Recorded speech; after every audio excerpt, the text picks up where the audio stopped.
All right, welcome back to Killing the Caveman. In this episode, we're going to be killing WordPress for good. So if you don't know what WordPress is, well, it is a kind of tool that you can use to make websites with, and it's relatively easy to use. However, WordPress is old. It was made 16 years ago, and I just noticed there's a spider. There's a spider on my wall, and I think it's because I'm talking about WordPress right now. And you know what spiders make? They make cobwebs, and cobwebs mean something is old. If you find cobwebs in your house or something like that, that means like that place hasn't been dusted for years, and it's going to be old. And that's the same thing with WordPress. It's very old, so maybe I should kill that spider as well. So age is not the only predictor of whether or not you should use some kind of technology or language, and whether this caveman should be killed or not. So you should take into other accounts like performance, costs, and maybe comparisons to alternatives. So we'll look into that. So people use WordPress because it's relatively easy to start up and have WordPress host the website for you. It's open source and free. Like I said, it's easy to learn and use, and it can allow for easy search engine optimization. All right, so those are the good things I'm going to say about WordPress. Now on to the bad things, which is probably the rest of the video, unfortunately. But so reasons not to use WordPress. So you can't add CSS and JavaScript the normal way. You have to go out like this roundabout way to style the website for and it's, of course, most of the websites for WordPress are going to look very similar because they use very similar plugins, or you might have to pay for additional styling, which is ridiculous. Another bad reason for WordPress is that you are often restrained by which plugins you use. Like the site will look differently if you use a certain plugin or not, but you're tied down to those plugins. And these plugins are made like by people in their spare time. They're not made professionally, oftentimes. They're just kind of like hobbies. So they're not going to be updated very often. So there also might not be a plugin for your use case. While there are a lot of plugins for a lot of use cases, there's not an infinite number of plugins. So of course you're going to have to make a new plugin, which you're going to have to use PHP to do, which might take a long time depending on the use case. And some premium plugins and services that you might want to add might cost even more money. So you would have to take all into this account if you really want to use WordPress.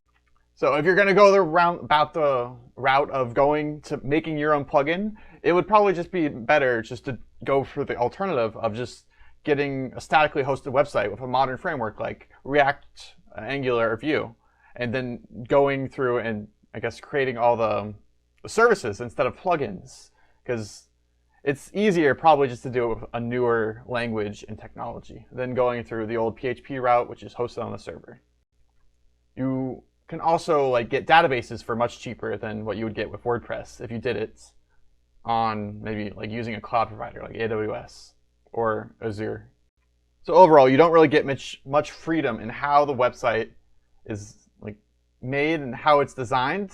It's all kind of like set in stone unless you use very specific plugins, which might be difficult to do and are not often they're not updated often.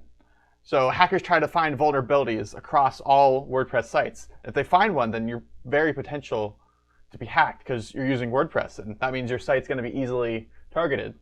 While this is kind of opposed to like if you made your site just like off of something other framework, then it's going to be more difficult to, I guess, find a vulnerability, because then they're just going to have to find a vulnerability just for your site as opposed to like the millions of people that use WordPress. All right, I also wanted to throw at you this interesting statistic that 35% of websites use WordPress, and that's kind of ridiculous. So if someone tries to find a vulnerability in WordPress, and there of course going to be a lot of people trying, if this many websites are going to use WordPress, so it's kind of like you're adding a little bit of risk there. So if you didn't know, WordPress is run on the server since it uses PHP. And I know I had this whole video you should watch about how PHP is also an old technology, but I'll kind of explain it here. So instead of having it run on a server, you can have the website be statically hosted as well. So what that means is you can have file like be statically hosted in an Amazon Web Services S3 bucket. So that means it's only going to be used once like goes to the website instead of having the server run constantly, which wastes so much money. It's kind of like having a faucet of water constantly running instead of just having that faucet of water just run when you need to use it, when you need to wash your hands. By the way, wash your hands. Drink water. So there's also potential legal issues with having your website be run and hosted on WordPress. So WordPress is technically open source, so that it's free and anyone can use it. However, they can reproduce, modify, adapt, and publish the content that's written for WordPress, and I'll show you. All right, so here is the terms of service of WordPress.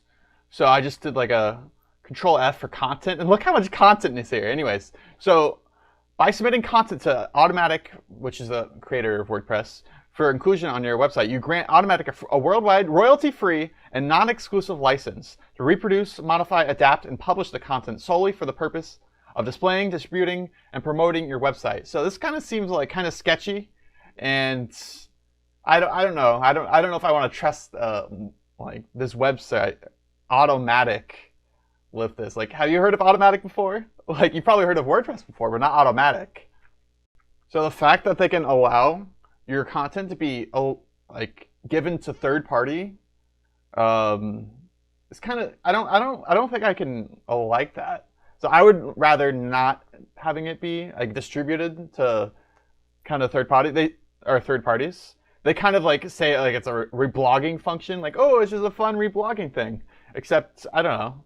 What if you don't want that third party to see it? It's your content. Like, why should they be able to see it? I don't know. All right, so just starting out with a WordPress site and having it hosted by WordPress can cost, at the very minimum, $8 a month. So this includes the domain. But if you want to like make it better, you can have it cost $17 a month for the business features, and then another $20 a month for e-commerce features. So this would be a total of $45 a month. That's kind of ridiculous just for a website. So WordPress can then go and give you advertisements on your website for $45 a month. Or not $45 a month, sorry, $36 a year. $45 a month was for all the other cool features like e-commerce and business features. But $36 a year, you have to pay to get rid of ads on your website, which is really ridiculous. And you can kind of see where the cost will just keep adding up, especially if you're not doing this on yourself and you have to pay a developer to do all this stuff for you. So this is just the beginning of the fees. So it might not seem, I mean, of course, these fees might not seem like much if you have a really popular e-commerce site or something like that, but it might not be worth it to use instead of just making it yourself or getting it done the proper way instead of using WordPress. All right, the only reason I would say to use WordPress is if you don't know how to make a modern website with modern frameworks, and you're okay with using old technology and paying luxury to use this old technology and having it not be as customizable. Anyways, that's the end of this video. Thanks for watching. I'll talk to you later. Peace.